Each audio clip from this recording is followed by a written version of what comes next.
देव को पता नहीं था कि उसकी जिंदगी का सबसे बड़ा सच एक भूल से बाहर आने वाला है।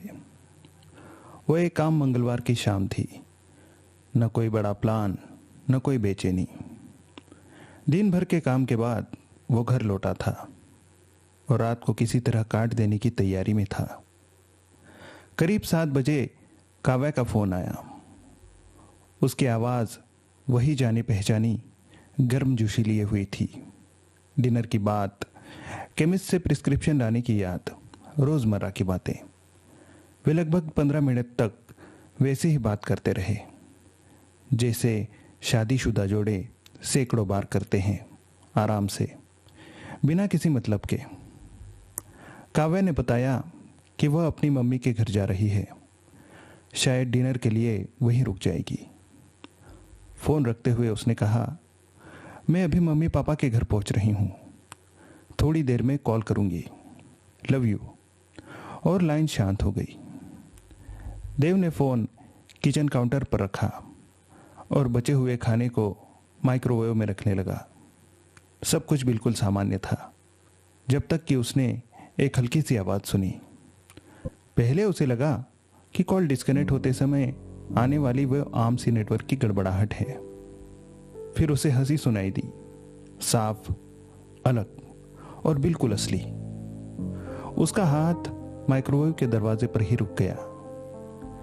देव ने धीरे से फोन उठाया और कान से लगाया। दरअसल कॉल कटी नहीं थी। काव्या की आवाज साफ आ रही थी, लेकिन वो वैसी नहीं थी जैसे वो उससे बात करते समय होती थी। वो ज्यादा उत्साहित थी, ज्यादा आजाद। महीनों के बाद पहली बार उसकी आवाज में वो जोश था जो देव ने बहुत समय से नहीं सुना था। वो कह रही थी कि आखिरकार उनसे इस बारे में खुलकर बात करके कितना अच्छा लग रहा है। तभी उसकी बहन नेहा की आवाज आई, सीधी, बिना किसी परवाह किए। उसने पूछा, तुम असल में देव को कब छोड़ने वाली हो? इतना सुनते ही देव का पेट अजीब तरह से सिकुड़ गया। बिना किसी भूमिका, बिना किसी संदर्भ के वे उसकी शादी खत्म करने की बात कर रहे थे, जैसे ये पहले से तय हो। काव्या हंस पड़ी, शरारती अंदाज में। फिर वो टाइमिंग और स्ट्रेटेजी की बात करने लगे। उसकी माँ सुनीता देवी उसी ठंडे और व्यवहारिक लहजे में बोली, देखो काव्या, 3 साल की शादी कानूनी तौर पर सब कुछ सेटल करने के लिए काफी होनी चाहिए। देव अपनी ही किचन में खड़ा था। खाना जल रहा था, लेकिन उसे जलते हुए खाने की बदबू तक नहीं आई। वो फोन को कान से इतनी जोर से दबाया था कि उसे दर्द होने लगा था। वो अपनी पत्नी को अपनी शादी के बारे में ऐसे बात करते सुन रहा था जैसे यह कोई बिजनेस डील हो जिसे अब सही समय पर खत्म किया जाना था। किचन में खड़े खड़े देव को यह एहसास होने लगा कि वो किसी निजी बातचीत का गवाह नहीं, बल्कि एक सुनियोजित साजिश को सुन रहा है। यह कोई भावनात्मक बहाव नहीं था, यह पूरी तैयारी थी। नेहा ने एक आदमी का नाम लिया, रौनक। उसने पूछा कि क्या वो अब भी तस्वीर में है? काव्या के जवाब से पहले का वो छोटा सा सन्नाटा देव को बहुत लंबा लगा। फिर काव्या बोली, रौनक वो वैसा है जैसा देव कभी नहीं हो सकता, सफल, महत्वाकांक्षी और रिस्क लेने वाला। काव्या ने देव का मजाक उड़ाते हुए कहा, और देव? देव सेफ और स्टेबल तो है, पर बहुत बोरिंग है। वो हमेशा बजट के बारे में सोचता है, कभी कोई बड़ा रिस्क नहीं लेता। मैं पूरी जिंदगी ऐसे नहीं रह सकती। जिस तरह से उसने देव का नाम लिया, उसमें न चिढ़ थी, न गुस्सा, बस एक बेस्वाद सी अरुचि थी, जैसे देव कोई मजबूरी हो जिसे उसे झेलना पड़ा हो। देव ने खुद को संभालने के लिए किचन काउंटर का किनारा कसकर पकड़ लिया। फिर सुनीता देवी की आवाज आई, सोची समझी, काव्या, जब तक सब कुछ तय ना हो जाए देव को जरा सा भी शक नहीं होना चाहिए। देव जैसे मर्द जिनका ईगो चोट खाता है बदला लेते हैं, इसलिए पहले अपनी पोजीशन मजबूत करना जरूरी है।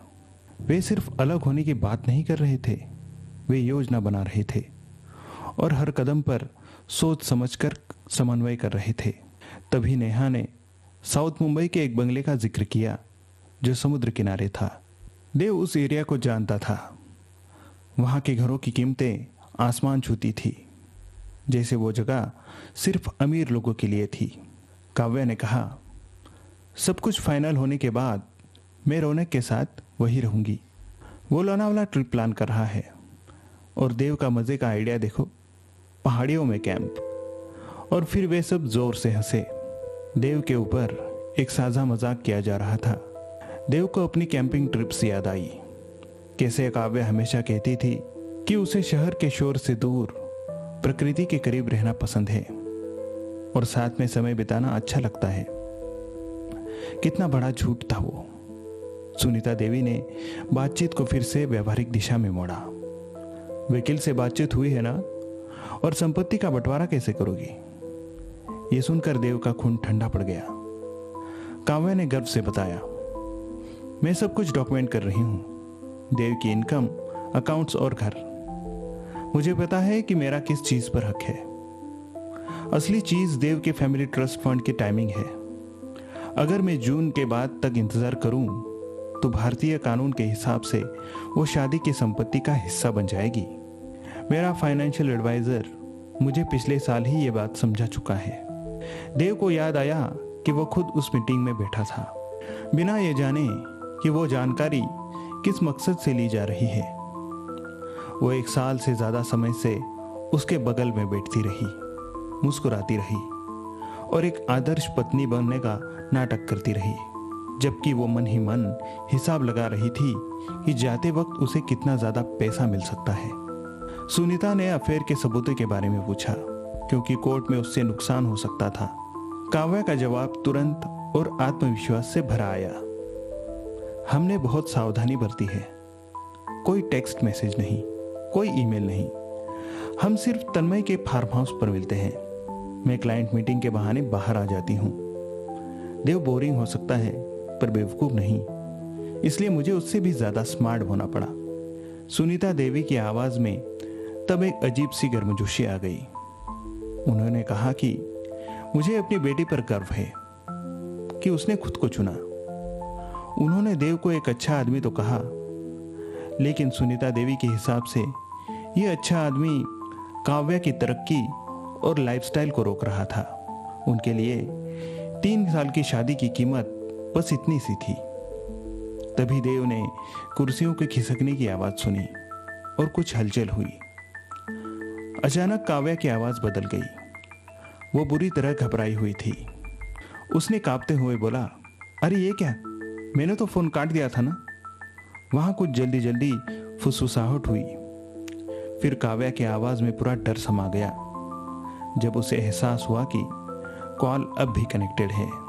हेलो देव। लेकिन देव ने और कुछ सुनने का इंतजार नहीं किया। उसने खुद कॉल काट दी। उसके हाथ इतनी जोर से कांप रहे थे कि फोन लगभग गिर ही गया। पूरे घर में सन्नाटा था। सिर्फ उसकी तेज सांसों की आवाज गूंज रही थी। कॉल कटते ही देव का फोन लगभग उसी पल बज उठा। स्क्रीन पर काव्या का नाम चमक रहा था। वो उसे बस देखता रहा। फोन बजता रहा, फिर वॉइसमेल पर चला गया। कुछ ही सेकंड बाद वो फिर से बजा। देव ने फोन उल्टा करके किचन काउंटर पर रख दिया और बेडरूम की तरफ चला गया। वो बिस्तर के किनारे बैठ गया, सिर झुकाए, ये समझने की कोशिश करते हुए कि अभी अभी क्या हुआ था।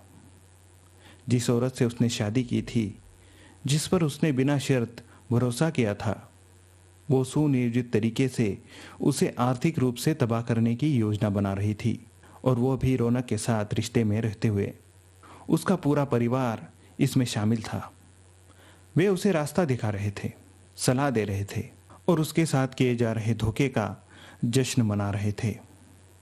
और देव ने उनका एक एक शब्द अपने कानों से सुना था।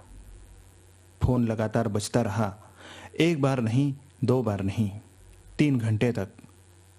उस रात काव्या ने 47 बार कॉल किया। देव को यह संख्या इसलिए पता थी क्योंकि वो अंधेरे में बैठा हर कॉल गिन रहा था और हर बार स्क्रीन पर उसका नाम जलता हुआ देख रहा था। उसने एक भी कॉल का जवाब नहीं दिया। आधी रात के आसपास कॉल आने बंद हुए, फिर टेक्स्ट मैसेज आने लगे। पहले मैसेजेस घबराए हुए थे। क्या तुम ठीक हो? हमें बात करनी चाहिए। तुमने सब कुछ गलत समझ लिया है। फिर धीरे से उनका लहजा बदलने लगा। अब वो कह रही थी कि देव ने उनकी बातचीत का सिर्फ एक हिस्सा सुना है। वो दावा कर रही थी कि बातें वैसी नहीं है जैसे देव ने सुनी है। सुबह 2 बजे तक वो पूरी तरह डिफेंसिव हो गई। अब वो देव पर ही जासूसी करने का आरोप लगा रही थी। वो कह रही थी कि तुम मेरी जासूसी कर रहे थे। तुम्हें मेरी निजी पारिवारिक बातचीत सुनने का कोई हक नहीं था। वो पूरी कहानी को इस तरह मोड़ रही थी जैसे गलती देव की हो। देव ने उसका हर मैसेज पढ़ा, लेकिन उसे किसी का जवाब नहीं दिया। इसके बजाय उसका दिमाग अतीत की उन कड़ियों को जोड़ने लगा जिन्हें उसने पहले कभी गौर नहीं किया था। लगभग 8 महीने पहले शुरू हुई उसकी देर रात की ऑफिस मीटिंग्स, हर मंगलवार और गुरुवार अचानक शुरू हुई योगा क्लासेस में उसकी गहरी दिलचस्पी, उसके कपड़ों का बदलता अंदाज, वे महंगे आउटफिट्स जिनके बारे में उसने कहा था कि वे महत्वपूर्ण क्लाइंट मीटिंग्स के लिए है, क्रिप्टो करेंसी और इन्वेस्टमेंट स्ट्रैटेजी पे उसकी अचानक जागी रुचि, ऐसे विषय जिनमें उसने पहले कभी कोई दिलचस्पी नहीं दिखाई थी। उसके फाइनेंस और संपत्ति को लेकर पूछे गए वे तीखे सवाल, जिन्हें देव ने यह सोचकर नजरअंदाज कर दिया था कि वे उनकी साझा भविष्य को लेकर गंभीर हो रही है। उसे याद आया कि वो उसके दादाजी द्वारा बनाए गए फैमिली ट्रस्ट के बारे में कितनी सहजता से पूछती थी, जैसे वो बस एक सामान्य जिज्ञासा हो, और देव ने उसे सब कुछ विस्तार से समझा दिया था। उसने उसे ट्रस्ट के पूरे स्ट्रक्चर के बारे में बताया था, पैसों का डिस्ट्रीब्यूशन, मैच्योरिटी कब होगी, सब कुछ। वो बस सिर हिलाती रही थी और सही सवाल पूछती रही थी, एक सपोर्टिव पत्नी की तरह, जबकि भीतर ही भीतर वो अपना हिसाब लगा रही थी। पिछले जून की वो फाइनेंशियल एडवाइजर के साथ हुई मीटिंग भी उसे याद आई। काव्या खुद साथ आई थी, ये कहते हुए कि वो घर के आर्थिक फैसलों में शामिल होना चाहती है। देव उस समय बहुत खुश था, लेकिन अब उसे समझ आ रहा था कि वो दरअसल उसके खिलाफ जानकारी इकट्ठा कर रही थी। सूरज निकल आया था, लेकिन देव ने पूरी रात आंख नहीं झपकाई। उसने कॉफी बनाई और फिर वही किया जो उसे महीनों पहले करना चाहिए था। उसने उनके जॉइंट अकाउंट क्रेडिट कार्ड के स्टेटमेंट खोलने शुरू किए। वहां खर्च साफ दिखाई दे रहे थे, ऐसे रेस्टोरेंट और ऐसे इलाके जिनका उसने कभी जिक्र तक नहीं किया था। उन रातों के होटल चार्ज, जब काव्या ने कहा था कि वो किसी काम की कॉन्फ्रेंस में शहर से बाहर है। लाखों के गहनों के बिल्स जिसकी देव को कभी झलक तक नहीं मिली थी। शहर से 2 घंटे दूर बार बार एक ही रेस्टोरेंट के खाने के बिल्स थे। उस इलाके में अमीर लोगों के बड़े बड़े बंगले और फार्म हाउसेस थे। उसने ऑनलाइन प्रॉपर्टी रिकॉर्ड्स खंगाले और उसे वो मिल गया, एक फार्म हाउस तन्मय के नाम पर। एक छोटी सी सोशल मीडिया सर्च से यह साफ हो गया कि तन्मय दरअसल रौनक का कॉलेज रूममेट था। सब कुछ किसी बुरे सपने की पहेली की तरह अपनी जगह बैठता जा रहा था। देव ने तुरंत अपने बैंक को फोन किया और पिछले 1 साल के डिटेल स्टेटमेंट मांगे। फिर उसने एक ऐसा कदम उठाया जो कल तक अजीब लगता, लेकिन आज बेहद जरूरी था। उसने एक तलाक के मामलों में मशहूर वकील अंजलि माथुर को फोन किया। कोर्ट के गलियारों में अंजलि माथुर का नाम आयरन लेडी के रूप में जाना जाता था। वह उन चुनिंदा वकीलों में से थी जो पारिवारिक मामलों में भावनाओं से ज्यादा एविडेंस पर भरोसा करती थी। अंजलि ने बताया कि वो उसे दोपहर मिल सकती है। साथ ही उसने तुरंत रूप से कुछ करने के सुझाव भी दिए और कुछ जानकारी जुटाने के आदेश भी। अंजलि के कहने पर देव ने सुबह का पूरा समय किसी जासूस की तरह बिताया। उसने उस रिकॉर्डेड कॉल की एक एक पंक्ति का ट्रांसक्रिप्ट तैयार किया। उसने अपने बैंक स्टेटमेंट्स लेकर काव्या के उन क्रेडिट कार्ड खर्चों का मिलान किया जो उसने ऑफिस मीटिंग के नाम पर किए थे। उसने सभी डिजिटल सबूतों का बैकअप लिया। करीब 9 बजे उसने दरवाजे के बाहर चाबी की आवाज सुनी। काव्या अंदर आने की कोशिश कर रही थी, लेकिन देव ने सुबह ही एक पेशेवर ताले वाले को बुलाकर ताला बदलवा दिया था। काव्या ने दरवाजा खटखटाया। फिर उसे जोर जोर से पीटा। वह बाहर बैठकर रोने लगी और बातें सुनने की भीख मांगती रही। अंजलि ने देव को पहले ही आगाह किया था कि वो काव्या से न मिले और न ही उससे अपने पास भटकने दे। देव ने सावधानी बरती। उसने अंदर से एक शब्द नहीं कहा और न ही कोई ऐसी प्रतिक्रिया दी जिसे क्रूरता साबित किया जा सके। उसी दोपहर अंजलि के चैम्बर में पहुंचकर देव ने सारा कच्चा चिट्ठा सामने रख दिया। अंजलि ने शांति से सुना और फिर मुस्कुराते हुए एक ऐसी बात कही जो देव के लिए उम्मीद की किरण थी। उसने पूछा, देव, क्या तुम्हें पता है कि तुम्हारी दादाजी ने जो प्राइवेट फैमिली ट्रस्ट बनाया था वो भारतीय ट्रस्ट अधिनियम 1882 के तहत कितना शक्तिशाली है? अंजलि ने समझाया, ज्यादातर मामलों में कोर्ट पत्नी का भरण पोषण यानी कि मेंटेनेंस दिलाता है, लेकिन यहाँ दो बड़े लूप होल्स हैं। पहला, तुम्हारी संपत्ति तुम्हारी अपनी नहीं है, बल्कि यह एक विशिष्ट ट्रस्ट के अधीन है। जिस घर में तुम और काव्या रहते हो वो ट्रस्ट के पैसों से खरीदा गया है और वो घर तुम्हारे नाम पर नहीं बल्कि ट्रस्ट के नाम पे है। कानूनी तौर पर तुम इसके मालिक नहीं, सिर्फ एक लाभार्थी हो। काव्या जिस एस्टेट पर नजर गड़ाए बैठी थी वो तुम्हारी मैरिटल प्रॉपर्टी का हिस्सा नहीं है।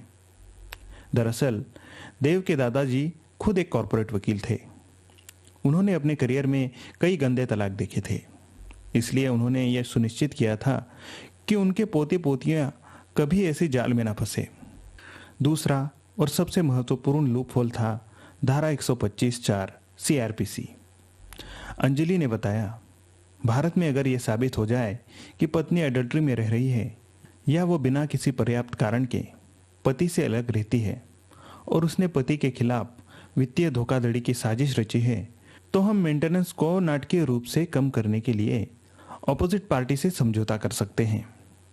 तुम्हारे पास वो कॉल रिकॉर्डिंग है जहां वो अपनी मां और बहन के साथ मिलकर तुम्हारे ट्रस्ट को हड़पने की योजना बना रही है। यह सिर्फ एक विश्वासघात नहीं, यह धारा 420 के तहत एक आपराधिक साजिश भी है। अंजलि ने तुरंत एक कैविएट दाखिल करने और आपसी सहमति के बजाय क्रूरता और व्यभिचार के आधार पर तलाक की अर्जी तैयार करने का फैसला किया। उसने देव से कहा कि वो अपनी सारी जॉइंट एफडी और साझा खातों पर होल्ड लगवा दे, क्योंकि जब साजिश के प्रमाण हो तो कोर्ट ऐसे फ्रीजिंग ऑर्डर्स को मान्यता देता है। यह सब सुनने के बाद जब देव अंजलि के ऑफिस से निकला तो वो एक अजीब सा कंट्रोल महसूस कर रहा था। उसके फोन पर काव्या की 20 मिस कॉल थी और अब सुनीता देवी और नेहा के धमकाने वाले मैसेजेस भी आने लगे थे। सुनीता देवी उसे कानूनी नतीजे भुगतने की धमकी दे रही थी। उन्हें यह पता था कि भारत में दहेज उत्पीड़न के केस का डर अक्सर पतियों को झुका देता है, लेकिन देव अब डरने वाला नहीं था। उसने घर पहुंचकर काव्या की हर चीज को बक्सों में पैक किया। उसकी साड़ियां, गहने और वे सारे महंगे तोहफे जो उसने देव के पैसों से रौनक के लिए खरीदे होंगे। उसने उन 4 बक्सों को देखते हुए महसूस किया कि भारतीय कानून महिलाओं की सुरक्षा के लिए है, लेकिन जिनके पास सच के ठोस सबूत हो, कानून उनकी भी मदद कर सकता है, भले ही पतियों के लिए एक भी कानून मौजूद ना हो। अगले 2 दिन देव ने एक रणनीतिक चुप्पी साधे रखी। उसने न तो किसी कॉल का जवाब दिया और ना ही किसी मैसेज का, क्योंकि अंजलि ने उसे समझाया था कि उसकी खामोशी ही काव्या को अपनी गलतियां स्वीकार करने या घबराहट में नया अपराध करने पर मजबूर करेंगी। तीसरे दिन देव का फोन एक अनजान नंबर से बजा। जब उसने उठाया तो दूसरी तरफ काव्या थी, जो किसी पड़ोसी के फोन से बात कर रही थी। उसकी आवाज अब वैसी नहीं थी जैसी फोन कॉल के दौरान थी। अब वो धीमी और विनती से भरी हुई थी। देव, तुम मुझे ऐसे नजरअंदाज नहीं कर सकते, हमें बड़ों की तरह बात करनी चाहिए। देव ने 2 दिनों बाद पहली बार अपना मुंह खोला। उसकी आवाज बर्फीली ठंडी थी। मैंने सब सुन लिया है, रौनक, वो फार्म हाउस, सी फेस का बंगलो और तुम्हारे परिवार की साजिश, एक एक शब्द। मेरे पास तुम्हारी उस कॉल की पूरी रिकॉर्डिंग है। दूसरी तरफ मौत जैसा सन्नाटा छा गया। फिर काव्या ने वही किया जो अंजलि ने पहले ही बताया था। काव्या गिड़गिड़ाने लगी थी। उसने कहा कि बातों को गलत समझा गया है, कि वो बस अपना गुस्सा निकाल रही थी। उन सारी बातों का कोई मतलब नहीं था। देव ने उसकी बात काट कर उसे वही शब्द सुनाए जो उसने देव के लिए कहे थे, कि वो बोरिंग है और वो उसके साथ नहीं रह सकती। ये सुनने के बाद काव्या रो पड़ी। वो कहने लगी कि उसने गलती की है। वो कंफ्यूज थी। उसका परिवार उस पर दबाव डाल रहा था। रौनक का उसकी जिंदगी में कोई मतलब नहीं है। देव ने फोन काट दिया और उस नंबर को भी ब्लॉक कर दिया। अगले दिन असली धमाका हुआ। शुक्रवार दोपहर को अंजलि द्वारा भेजा गया प्रोसेस सर्वर काव्या के ऑफिस पहुंचा और उसके सहकर्मियों के सामने उसे तलाक की पिटीशन और न्यायालय का समन थमा दिया। समन मिलते ही काव्या के परिवार ने अपनी असली चाल चली। उन्होंने एक वकील हायर किया। उसका नाम रोहित वर्मा था। तेज तर्रार और बदले की भावना रखने वालों के बीच मशहूर। जब अंजलि को यह पता चला तो वो हंस पड़ी। दरअसल कोर्ट की गलियारों में रोहित उन केसों के लिए जाना जाता था जिन्हें वो जीत नहीं सकता था।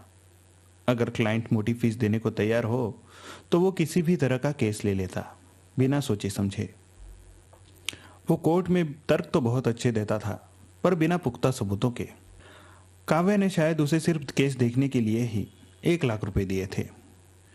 रोहित ने तुरंत बीएनएसएस की धारा 144 के तहत इंटरिम मेंटेनेंस का दावा ठोक दिया।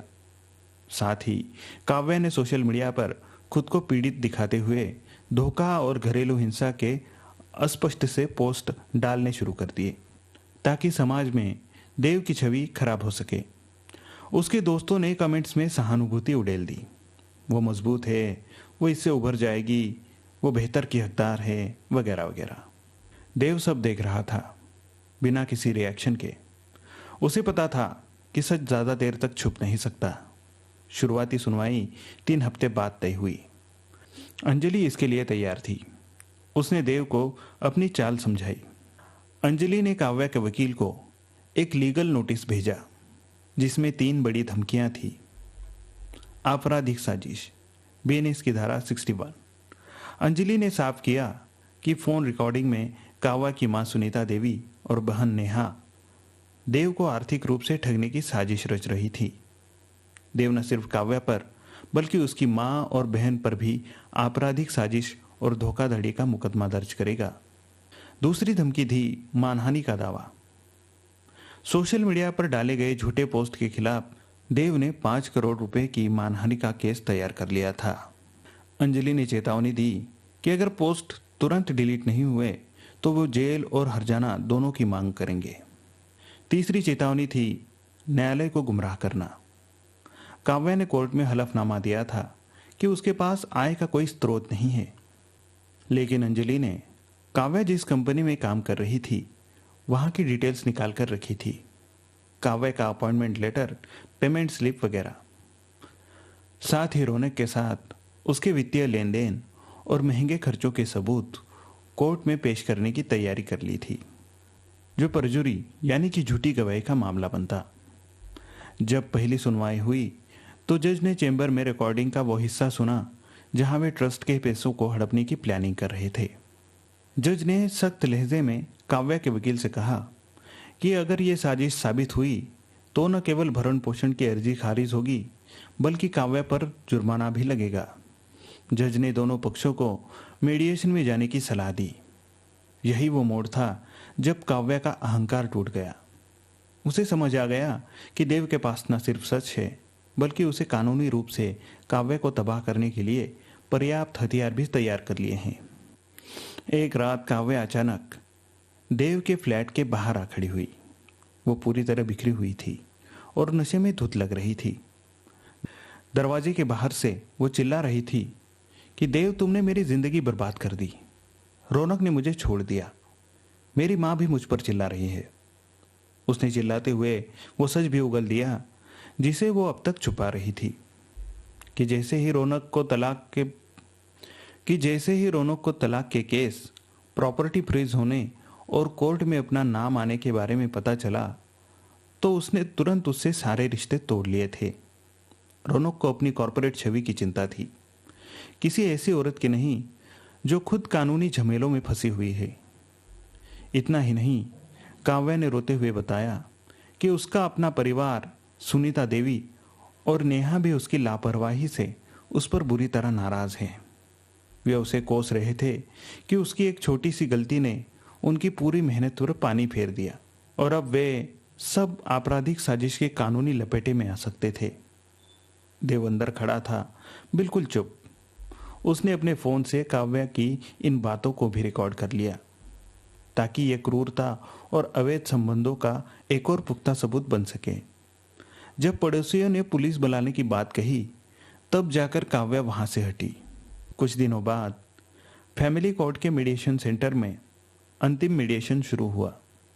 एक ठंडे कॉन्फ्रेंस रूम में दोनों पक्ष आमने सामने बैठे थे। एक तरफ काव्या और उसका वकील रोहित, तो दूसरी तरफ देव और अंजलि। काव्या की हालत खराब थी। उसकी आंखें लाल थी, वजन कम हो गया था और वो देव की तरफ देख भी नहीं पा रही थी। देव को एक पल के लिए उस पर दया आई, लेकिन उसे तुरंत वो हंसी याद आ गई जो उसने फोन पर सुनी थी जब वे उसकी लाइफ का मजाक उड़ा रहे थे। वो दया वहीं खत्म हो गई। काव्या के वकील ने वही पुरानी घिसी पिटी शर्तें रखी, लेकिन अंजलि ने तुरंत उसे जवाब दिया कि रकम देव तय करेगा और बदले में काव्या बिना किसी और दावे के चुपचाप तलाक के दस्तखत पर साइन करेगी, वरना काव्या और उसका परिवार देश के अलग अलग कोर्ट में धोखाधड़ी, अडल्ट्री और मानहानि के केस में चक्कर काटने के लिए तैयार हो जाए। आखिरकार अंजलि ने काव्या के वकील रोहित को सलाह दी कि ना ही काव्या के पास इतना पैसा है कि वो वकील की फीस दे सकेगी और ना ही उसके बूढ़े माँ बाप इस हालत में हैं कि इस उम्र में देश के अलग अलग हिस्सों में केस लड़ने के लिए घूमते फिरे। काव्या के वकील रोहित को समझ आ गया था कि वे बुरी तरह घिर चुके हैं। उसने सोचा कि बेहतर यह होगा कि उसके क्लाइंट को समझौते के लिए मना लिया जाए। मौजूदा सबूत और अंजलि जैसी तेज तर्रार वकील केस आसानी से छोड़ने वाली नहीं है। जब मीडिएटर ने काव्या से सीधे सवाल पूछे तो काव्या की आवाज़ कांपने लगी। उसने वही घिसे पिटे बहाने बनाए कि रौनक ने उसका पीछा किया, उसे बहकाया और वो देव के काम की व्यस्तता के कारण अकेली थी। लेकिन अंजलि का एक ही सवाल भारी पड़ा, अगर ये बात है तो हमारे पास जो तुम्हारी और तुम्हारे परिवार के बीच जो बातचीत हुई थी उसकी जो रिकॉर्डिंग है वो क्या था? काव्या के पास इसका कोई जवाब नहीं था। मीडिएशन के बाहर निकलते समय अंजलि ने रोहित को अलग ले जाकर बात की। रोहित को पता था कि अब उसकी अपनी फीस के भी लाले पड़ सकते हैं। थोड़ी देर बाद अंजलि वापस आई और उसने देव को सेटलमेंट ऑफर बताया, जो कि एक मामूली रकम थी। थोड़ी देर बाद रोहित ने काव्या से बातचीत की। उसके बाद वो आपसी सहमति से तलाक के लिए तैयार थी। उसकी शर्तें थी, वो किसी भी प्रकार के भरण पोषण या गुजारे भत्ते का दावा छोड़ देगी। वो देव की किसी भी चल अचल संपत्ति या ट्रस्ट पर भविष्य में कोई दावा नहीं करेगी। बदले में देव उस पर और उसके परिवार पर धोखाधड़ी या मानहानि या आपराधिक साजिश का कोई मुकदमा दर्ज नहीं करेगा। देव ने कुछ सेकंड तक सोचा। वो चाहता तो उन्हें और घसीट सकता था, लेकिन वो अब इस जहरीले रिश्ते से पूरी तरह मुक्त होना चाहता था। उसने अंजलि की तरफ देखा और कहा, डील मंजूर है। अंतिम सुनवाई बिना किसी नाटक के हुई। कोई लंबी बहस नहीं, कोई आरोप प्रत्यारोप नहीं, बस कुछ कानूनी औपचारिकता रह गई थी। जज ने सेटलमेंट एग्रीमेंट को विस्तार से पढ़ा और फिर काव्या से पूछा कि क्या वो पूरी तरह समझती है कि वो देव की किसी भी चल अचल संपत्ति और ट्रस्ट पर अपना हर दावा छोड़ रही है। काव्या ने बस अपना सिर हिलाकर हाँ कहा। उसकी आवाज तक नहीं निकली। फिर जज ने देव की तरफ देखा और पूछा कि क्या वह इन शर्तों से पूरी तरह सहमत है। देव ने भी हाँ में जवाब दिया, बिना एक बार भी काव्या की आंखों में झांके। कलम चली और कागजों पर दस्तखत हुए। बस उसी एक पल में 3 साल की वो शादी कानूनी तौर पर हमेशा के लिए खत्म हो गई। जब देव कोर्ट रूम से बाहर निकला तो उसे ऐसा लगा जैसे उसके कंधों से कई टन का कोई अदृश्य और भारी बोझ अचानक उतर गया हो। कई महीनों के तनाव के बाद पहली बार उसे खुली हवा में सांस लेना आसान लगा। काव्या दूसरे दरवाजे से बाहर निकली। पार्किंग लॉट में देव ने उसे अपनी माँ सुनीता देवी की गाड़ी में बैठते देखा। वो शायद अपने माता पिता के घर जा रही थी। उस दिन के बाद देव ने उसे फिर कभी नहीं देखा। उसके दोस्तों के जरिए उसे बाद में पता चला कि लगभग 6 महीने बाद काव्या किसी दूसरे शहर चली गई थी, एक नई जगह, नई शुरुआत करने की नाकाम कोशिश में।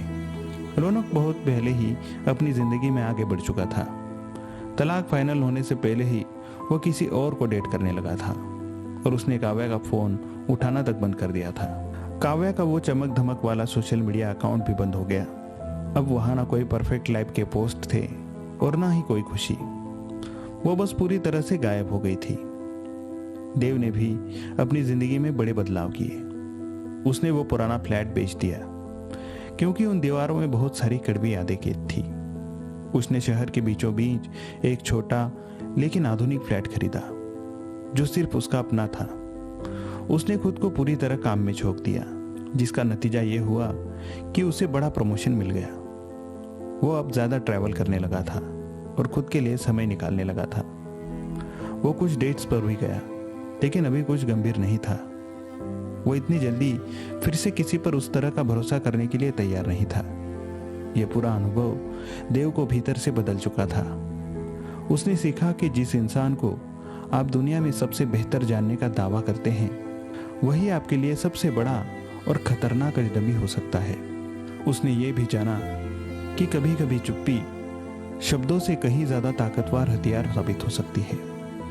और उसने ये भी सीखा कि कभी कभी कड़वा सच, चाहे वो कितना भी बेरहम क्यों ना हो, आपको सालों की गुलामी से आजाद करने के लिए ही सामने आता है। लोग उसे कभी कभी आज भी पूछते हैं, क्या वो खुद को खुशनसीब समझता है कि उस दिन वो फोन कॉल कनेक्टेड रह गया?